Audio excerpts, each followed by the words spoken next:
Hello, everybody. Welcome. I'm Dr. Perry Kyles, PhD.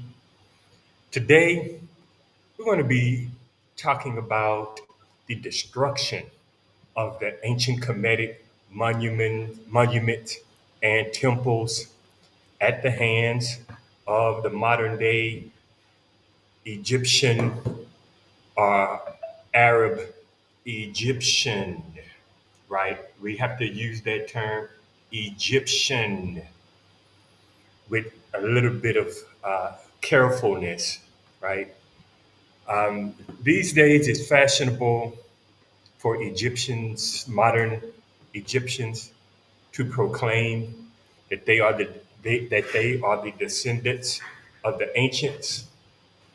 Now, there's a lot of proof that they are not the descendants of the ancients, but what I'm going to be showing you today is the evidence that they have indeed desecrated the temples and modified ancient monuments and temples in order to convince the world that these ancient Kemetic people were not black, that they were not African. Now, those terms, to an African, they may not be synonymous, black and African. To a continental African, they may not be synonymous.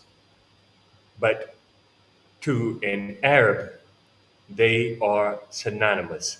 They have a deeply seated hatred for blackness, and that's a part of the reason. It's not the entire reason. It is only part of the reason why they want to give the world the impression that the ancient Kemetic people were not black. And the other side of that is they want to convince the world that they are the continuation, the genetic and national, even though it would be absurd for them to argue cultural continuation of the ancient Egyptian, ancient Kemetic people. Before I begin the presentation, I just want to say a word about credentials. There's a lot of question these days about credentials, but there still isn't enough. So many folks are faking credentials, are just outright lying about credentials. So I will say that I acquired my doctorate in history in what's called Atlantic civilization, looking at the relationship between Africa, South America, North America, and Europe. I have an outside area in economics.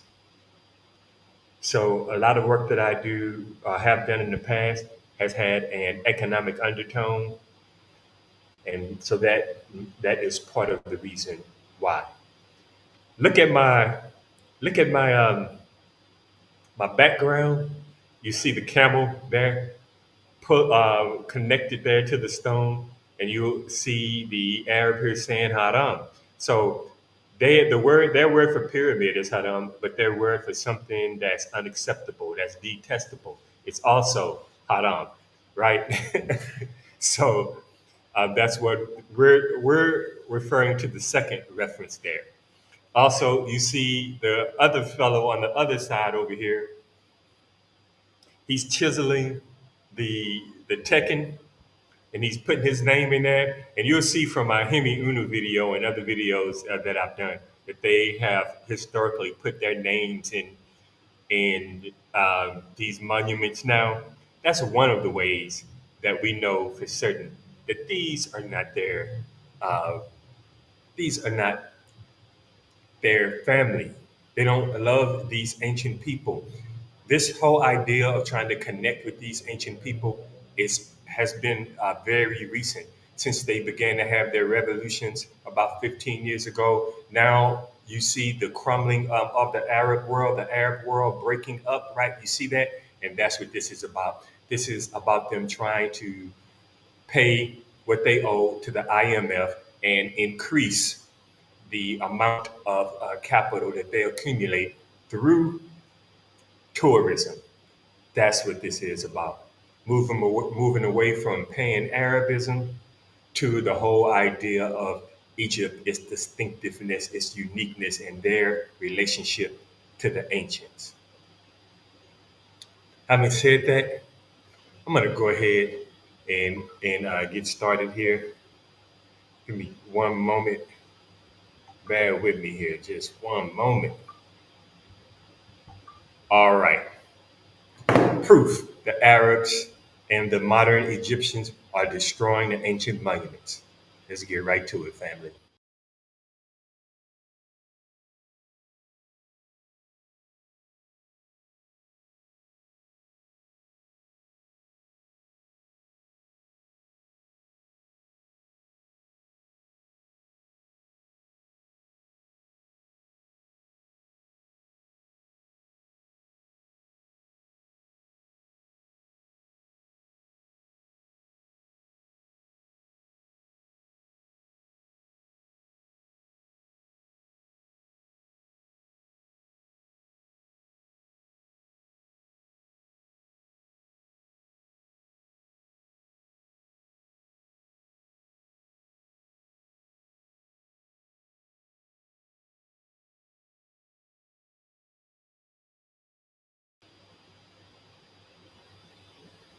I'm going to do this just in case you want to see my pretty face.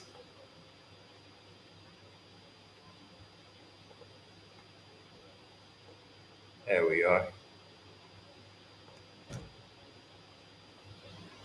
So, Khafra had a wife named Mer's buried on the Giza Plateau.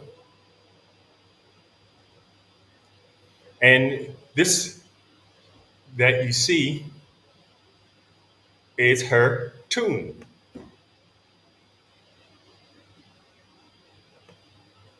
And you can clearly see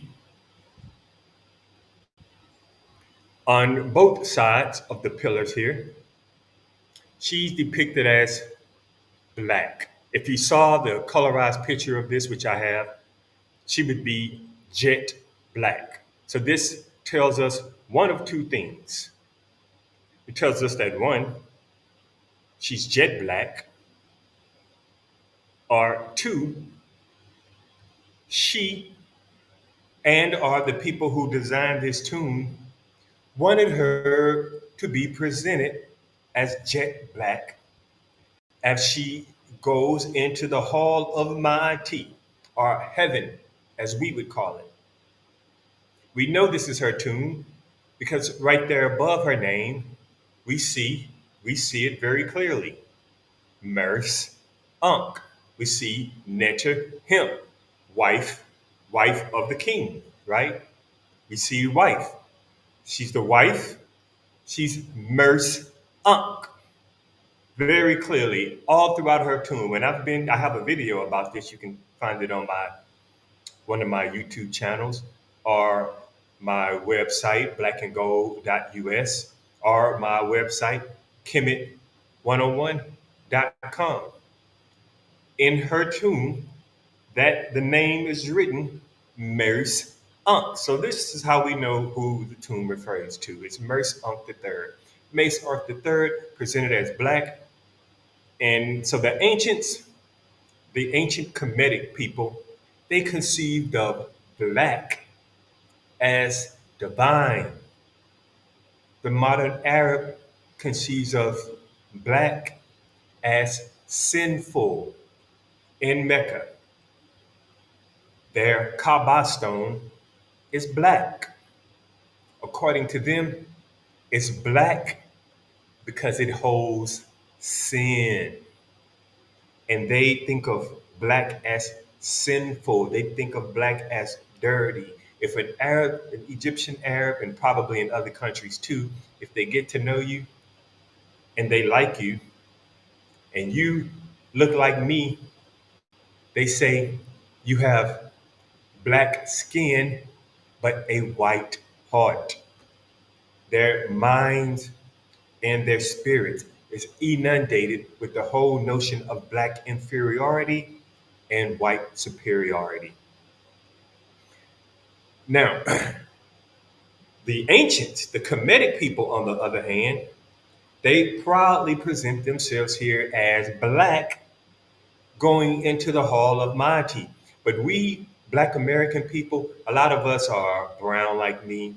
Some of us are really light skinned, but we still consider ourselves black. The ancient Kemetic people, we don't know for certain. We don't know for certain if they were all jet black. But here is what we do know. We know that they presented themselves going into heaven as jet black. No, no filters attempting to make themselves white. If there is a filter, if you will, if there is some effort to present themselves differently than how they were, they they decided to present themselves as black. Black is divine in their world view. So here is Merce Ankh in her tomb, going into the next realm of existence. Black as can be. Let's move on, brothers and sisters. Like the video, and also in the comments, tell me, are you following? Is it all making sense to you?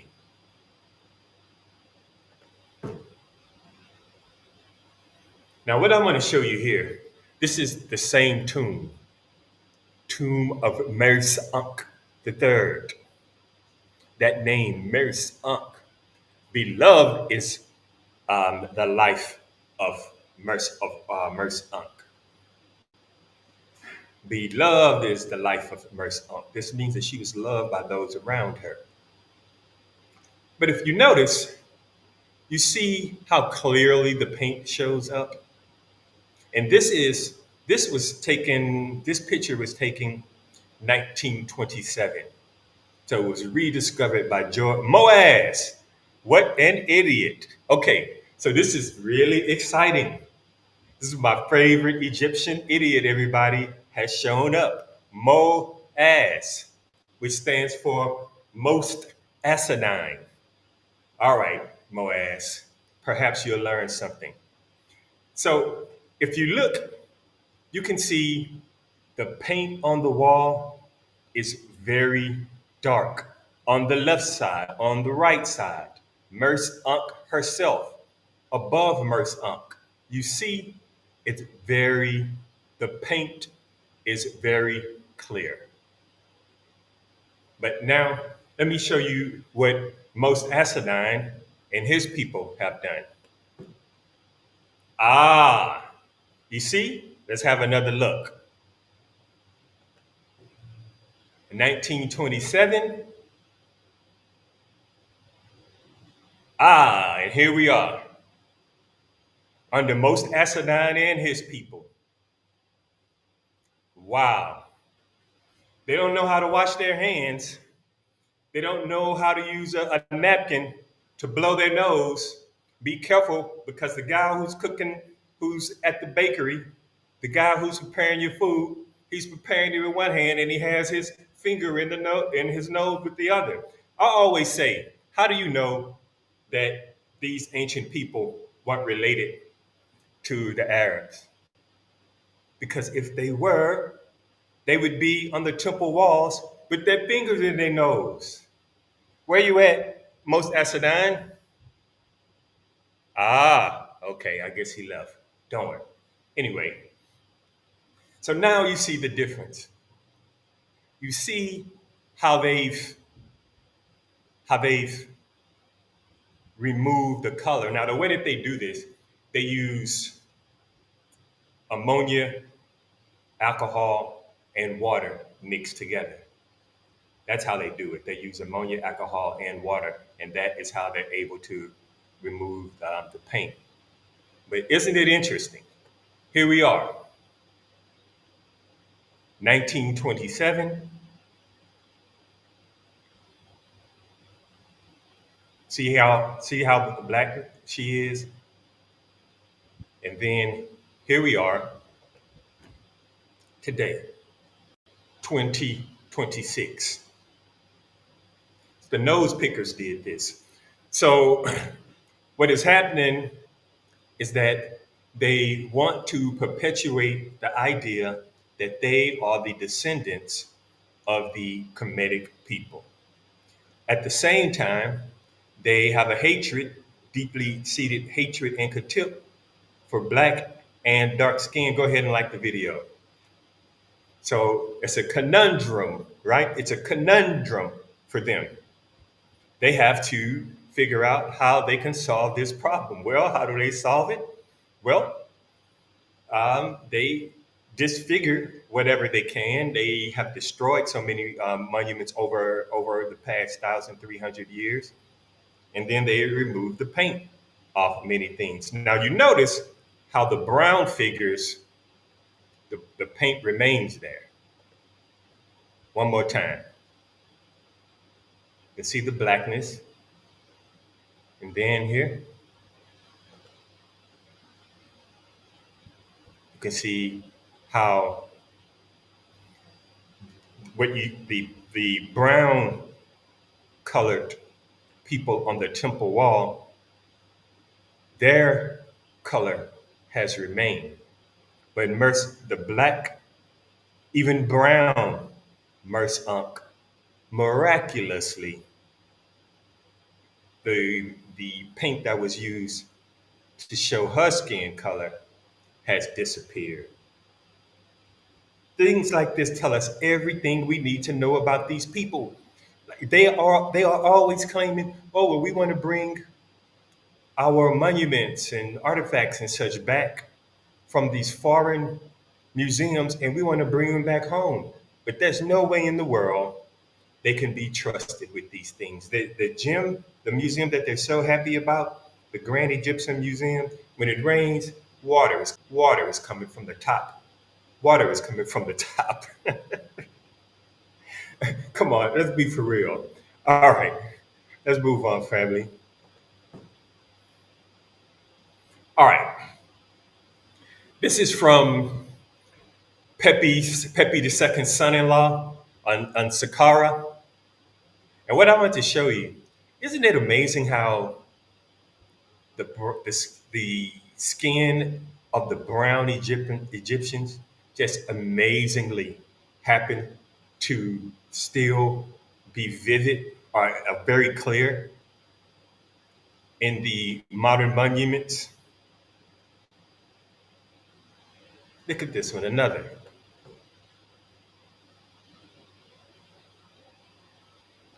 Everything else is gone. But the brown, the brown has remained. The black isn't there, the blue isn't there.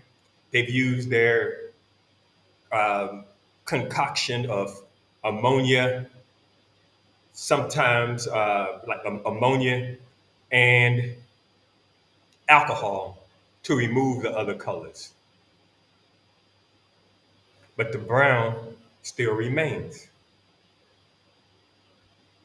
And even when they do show brown, they they want to show it in every way, but as a sultan or a king or a Nisubiti or a pharaoh. Those are all names for king: Nisubiti, pharaoh, sultan. They don't want to show where those were black, all the members of the royal family, like Merce Unk. And I'm going to show it. If you're here with me, if you've been here, bear with us. I'm going to show it one more time for the people who have just come in.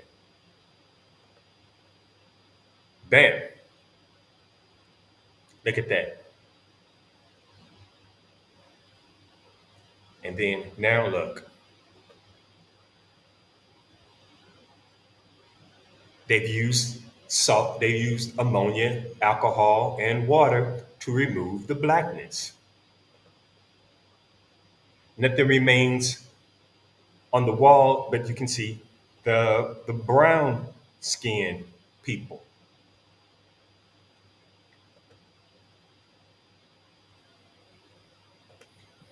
Now, I want to say something before I move on because there's some other important things that I want to show you. Because Why this is being done is just as important as the fact that it's being done. Before I show you that, I want to talk a little bit about a course that I'm going to be teaching. It's an online course. It's going to begin Sunday, June 7th. And let's see if I can give you the link for that.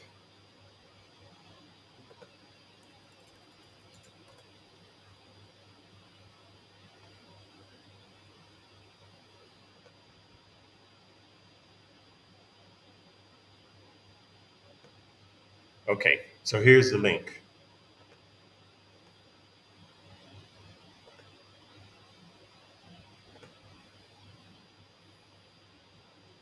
Sign up for the course.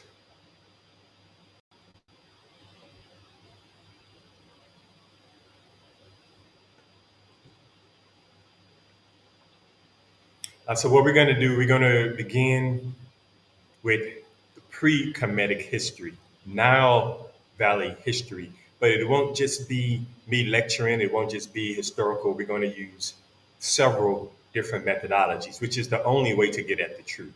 So we'll be using the artifacts themselves, hieroglyphs, historical writings, a number of different methodologies to bring to life the ancient Kemetic people.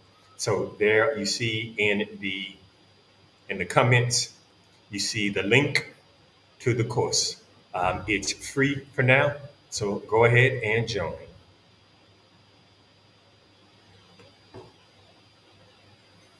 All right, so what I wanted to show you, this is really important. This is Djoser, Djoser of the third dynasty. And Imhotep, he built his step pyramid to honor Djoser. And this statue of Djoser is in the Egyptian Museum in Cairo. You can see there's a little bit of blackness still on it. I, I wish there was a way that I could make it a bit more vivid for you, but you can see where they use their ammonia and alcohol and water to wipe off the paint. So this has been done throughout Egypt. If I wanted to show you before and after images, before the Arabs got a hold to it versus after the Arabs got a hold to it, this presentation would be hours long. There's so many examples to verify what I'm saying. But in this presentation, I'm focusing on not just only giving you the the proof in images. I want to delve more deeply into the why. And like I said, the why is the deeply seated anti blackness in the Arab world. Everybody knows this. The only people who won't admit this, probably some Somalis, because they're worshippers. They're worshippers of the Arabs. Then you have some of the Sudanese who also worship the Arabs, but the Sudanese are different people altogether. When you see the Sudanese people here in Egypt, they know that the Pharaonic culture began in the area of Nubia, which overlaps between Sudan and Egypt. Um, the Sudanese, they know this, but you know who else knows this? The modern Egyptians. But which modern Egyptians? The Nubians in Aswan. Come to Kemet with me. Come to Egypt with me. Visit Egypt with me in December. When we go to Aswan, we won't have some cookie cutter tour. We'll be sitting down talking to the Nubian scholars in a Nubian museum, but an actual museum led by Nubians. In Aswan, the Aswan Museum is dominated and controlled by the antiquities. We put that in quotation mark. Antiquities, which is just another way of saying the Arab dominated government. And that museum is atrocious. It's horrible. It's probably the worst government museum in Egypt. But also, right there in Aswan are a number of other museums. And if you go there, the ones that are actually led by the Aswanis people, the Nubians, the true Egyptians, you can talk to an Aswani anywhere in Egypt, and they would tell you the same thing. There's a gentleman right up the road from where I am right now, and you talk to him, he will tell you. He doesn't just say, I'm Egyptian. He says, I'm from Aswan. I am a real Egyptian, right? So everybody knows this. Even the people who are going out of their way to mislead us, they know this. But like they say, um, possession is 9/10 of the law. So since they colonized it fair and square, they have the right to um, going there. It's a crime against humanity, but they can go in there and destroy something like a statue of Joseph, and then try and shout to the world that they are the ancient Egyptians. But everybody in the world with two brain cells to rub together know that they're lying. One of the things that really bothered me about all of this, it's not just their anti-blackness. It's also the fact that they are so anti-black woman. They're misogynistic. Now, this is King Tut here in the image, and along is his wife.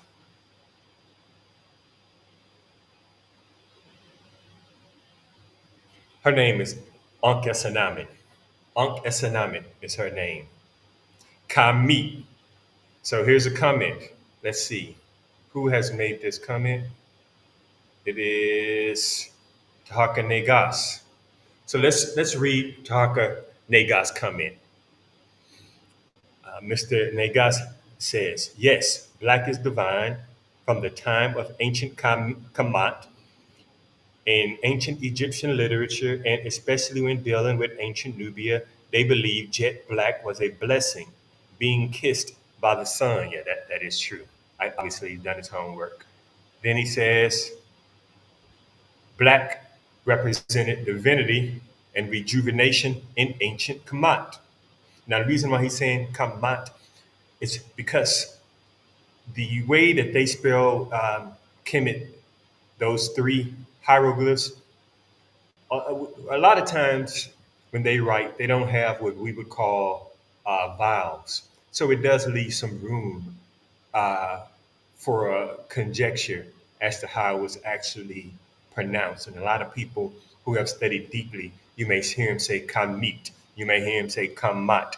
But I just kind of go by the traditional way of assuming that the space between the consonants is the et sound. That's why you usually hear me say kemet. All right. Then he goes on to say they have bleached. They have bleached statues, so he probably means bleached as in past tense. They have bleached statues because they are liars and have a problem with black. That's true. Like I told you about my experience being called black skin but white heart and thinking that they're complimenting me. Then he goes on to say, which is the original way. Okay, they have black statues because they have bleached statues because they are liars and have a problem with black, which is the original way. The Almighty, divine design humanity. Well, there's no debating that. The conservative estimate is that humans have been on the planet 400,000 years. There was a long time where we thought it was 200 years, but improvements in science and other artifacts have been found that proves beyond a shadow of a doubt that Homo sapiens sapien goes back at least 400,000 years. Now, my personal opinion. Oh, and I'll say this. I asked this scholar one time. I mean, I really tried to pin her down. She's an expert in human artifacts. How old were human beings? This was years ago, maybe 12 years ago. And she said 400,000 years. Now, all of the genetic and fossil evidence makes it clear that we are at least 400 years on the planet. But here is the intriguing part about all of this. How long can we prove that the Europeans have been on the planet? 20,000 years, right? 20,000 years. So, what the Almighty had in mind was definitely melanated men and women. So, here on the image, Tut and his wife, Ankesanamen, and when you can see the extent that they've gone to, they've destroyed her nose, they've broken off her arm. This is at Luxor Temple. When you go to Luxor Temple, you can see that I can take you back to the most sacred spot in the temple, and you can see where these Arabs were keeping their camels in there. I'm telling you, these are not their ancestors. The things that they do at the Kemetic monuments, they would never do at the burial of Saladin and all of their sacred temples. The burial or the mansion or whatever that's called, that mansion over there of Ali Pasha in Giza, and not in Giza, in Cairo. They would never desecrate those places in the way that they do the ancient Kemetic monuments. So, brothers and sisters, let's just kind of go back here.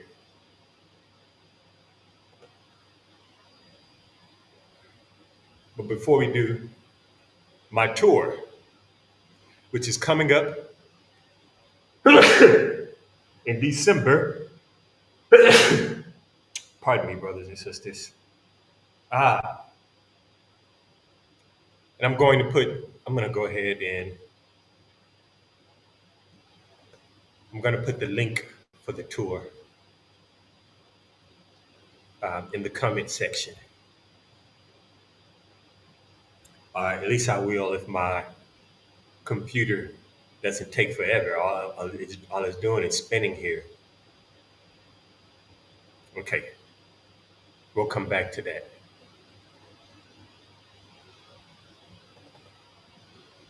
We'll come back to that. Here we are. Bear with me, brothers and sisters. Original men and women of the earth, what the Almighty had in mind, earthly gods and goddesses. Here we are. I'm putting it in the comment section now. That's the link to the tour.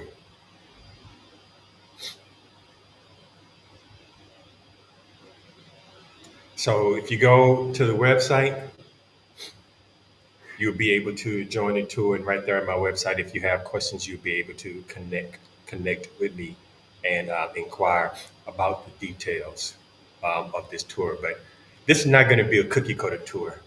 We're going to go to Dashur, which means the bent pyramid and the red pyramid. You will be able to go inside of those. When you come here with me,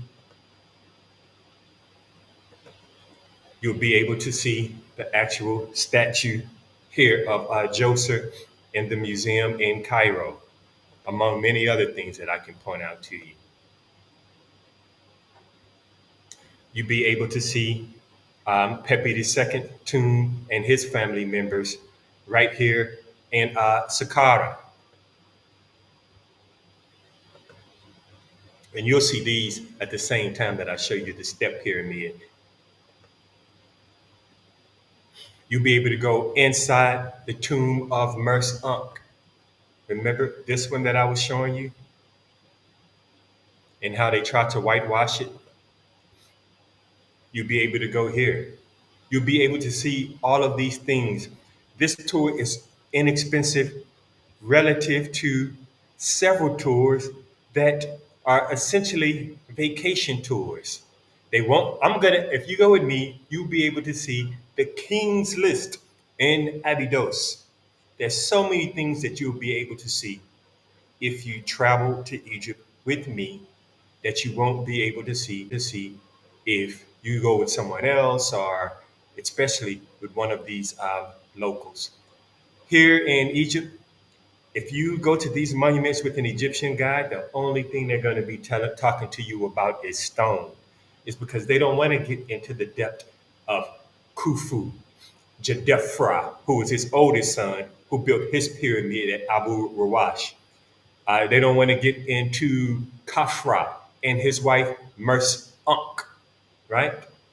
Because then once you get into these types of questions, then the truth will become revealed to you. Just look at when ISO Speed came to Egypt. How does ISO Speed 20?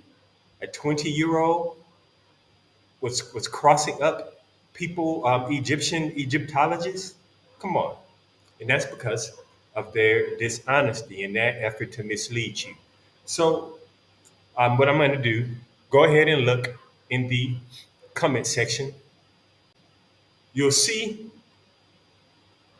you'll see the link to the tour, and not only that, you will see the link to the Kemet 101 course that I'm going to be teaching beginning Sunday, a free course, and it is going to be exceptional. Okay, I wanted you to see my face when I tell you this. I am acting like it's the '70s. Let me button my shirt, looking like John Travolta in Saturday Night Live. There you go. All right, look me in my eye while I tell you this.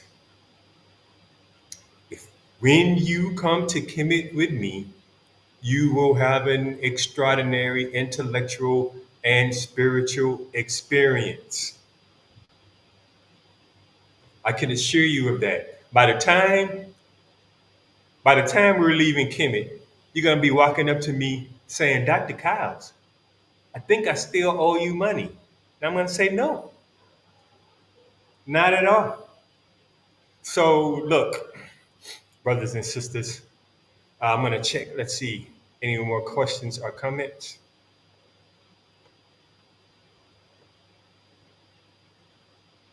Okay, be sure to subscribe. MOAS. Y'all see MOAS coming here. Stands for most asinine. It's this weird Arab guy, probably a Somali or something like that. Keep following me around. Let's read his comment before I go.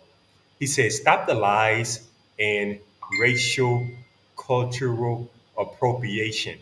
Wow. Talk about the rice calling the salt white. Said sub-Saharan Africans are the last people of Earth having anything to do with Egypt based on culture and social structure. Okay, now thank you. It's a perfect example of what I'm talking about.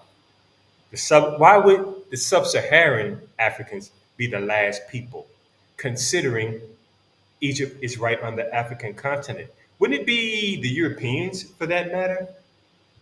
Hmm? I would think the Europeans would be the last people. I think it would be the people who came on boats from the Arab world. I would think it would be those people. But the sub Saharan Africans are the last people. This is what I'm telling you. These people have no appreciation for truth. And the only reason now why they're paying so much attention to the ancient world is because now they need that money. They've mismanaged everything. Their currency 2 years ago was like 33 Egyptian pounds to the dollar. Now it's like 50 something Egyptian pounds to the dollar. They're going backwards. But they don't realize they're going backwards is because of their extremely poor ethics. All right. So that's it, brothers and sisters. Doesn't look like there's any more questions. So thank you so much for joining and partaking. Join the Kemet 101 live course. The link is in the comment section. Also, talk to your spouse, your wife, your husband. Talk to your children talk to your parents, your aunts, your uncles, your family members, those who you know are seeking that enlightenment, who are seeking that experience besides the mainstream miseducation experience. Talk to those people. Tell them you're coming to Kemet with Dr. Perry Kyles and bring them along with you. Thank you so much, and I appreciate all of you. Hatep.